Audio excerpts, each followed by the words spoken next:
Hey everyone, welcome to my channel. So in this third lecture of PDCCH, we are going to discuss about RNTI and the relation between RNTI and DCI.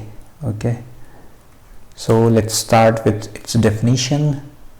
So RNTI, it's a kind of UEID for the traffic between UE and eNode B, and this RNTI is allocated by network to the UE. Okay, so there are different types of RNTI. Like, let's start with SI RNTI. It stands for System Information RNTI. The next is your RA RNTI. The third one is your PRNTI. Next is CRNTI. Okay, and there are some other like temporary CRNTI is also there. There are other RNTIs are also there, but I am just mentioning the important one. Okay, so if CRNTI is there, right? So it indicates the system information broadcasting between UE and eNode B, right? The use of RNTI I will tell you in few minutes. RRNTI, it means random access procedure is going to happen between UE and eNode B. PRNTI stands for paging, means paging is going to happen between UE and eNode B. CRNTI, let's some downlink data is scheduled for UE. In that case, CRNTI is used. Okay, so as name suggests, system information, paging, random access procedure, these are intended for a group of UE. Whereas this CRNTI is meant for single UE. Okay, fine. So we have already seen that at network side, eNode B creates a DCI message, right? Okay, and that DCI message has to go through CRC attachment procedure.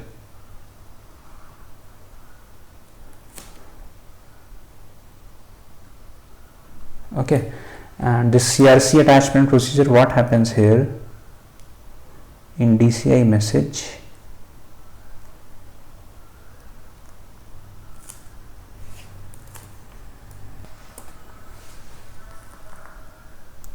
CRC bits, which are of size 16 bits, are added to this DCI message.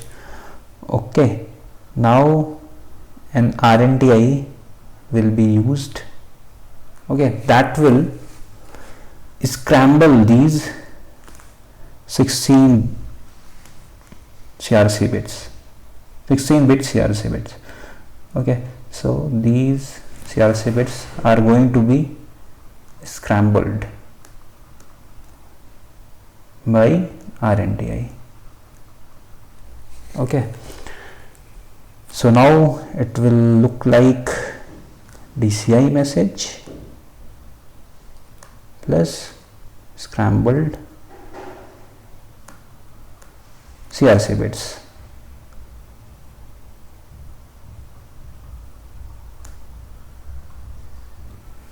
Fine. Okay, now let's talk about RACH procedure. I'm just providing you an example. For a RACH procedure, a DCI message will be prepared at network side. Okay, so DCI format used will be 1A.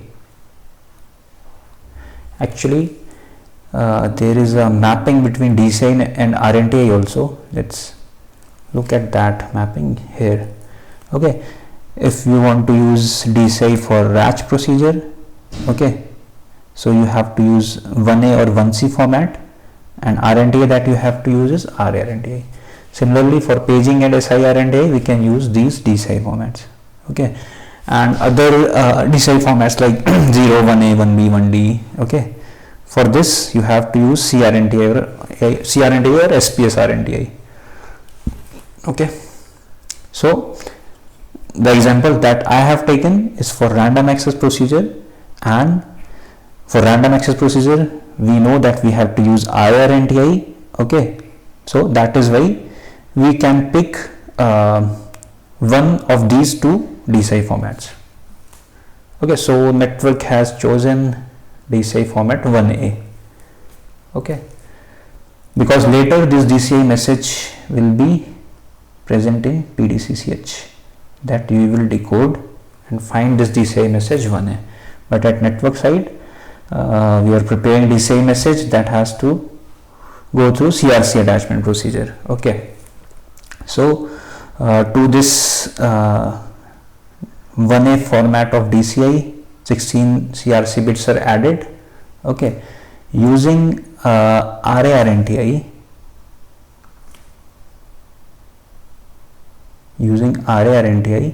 these 16 bits are scrambled. Okay, let's say RNTI use here is 256. Fine. Okay, now this DCI, as I have already told you, this DCI message is going to be present in PDCCH. Okay, this PDCCH now could be decoded only by a UE which has same RARNTI, that is 256. Okay, fine. Let me draw a clear picture so that you will easily understand what I am trying to say. So this is a UE. Fine, this is my E node P. Okay, as you know, in RACH procedure, SIP2 will be broadcasted first, right? SIP2 is there. Okay, after that you will send RACH preamble. Okay, this is RACH preamble. Okay, and after RACH preamble, E node B will send this message, RAR message, that is your random access response message.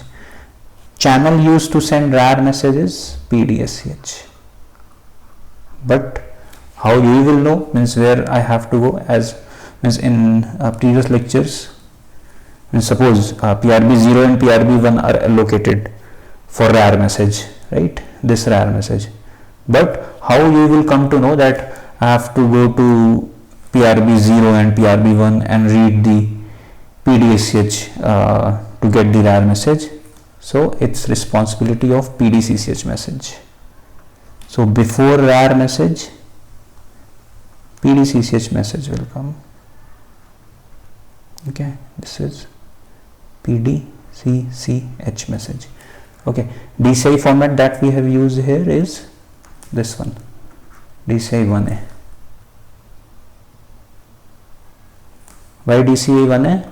From this table. We can also use 1C also for RARNTI. Okay, so let's go back to our figure. Okay, so DCI 1A is used, right? Fine. So RARNTI used by network is 256, right? Okay, to scramble the 16 bits of this DCI message. Okay, so if this UE also carry the same RARNTI, that is 256, then it can decode this PDCCH very easily. After decoding PDCCH, it will read the DCI and you will come to know that I have to go to PRB0 and PRB1, PRB0 and PRB1 and read my RAR message that will contain information like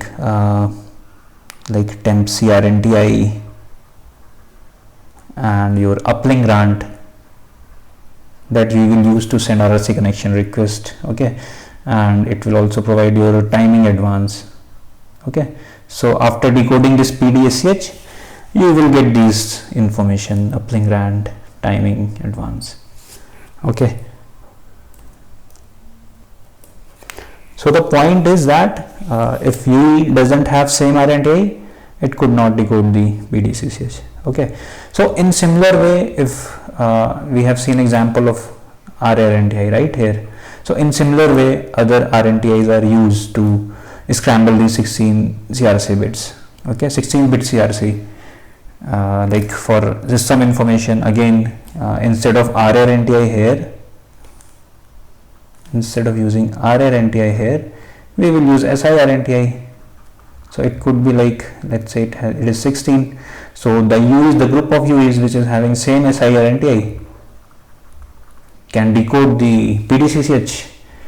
Okay, it will get the DCI message. DCI message will tell UE that these are the PRBs where you have to go and use this particular demodulation scheme and decode the PDCCH and find all your required information, like SIB1, what information it will carry? It will carry PLMN, right? And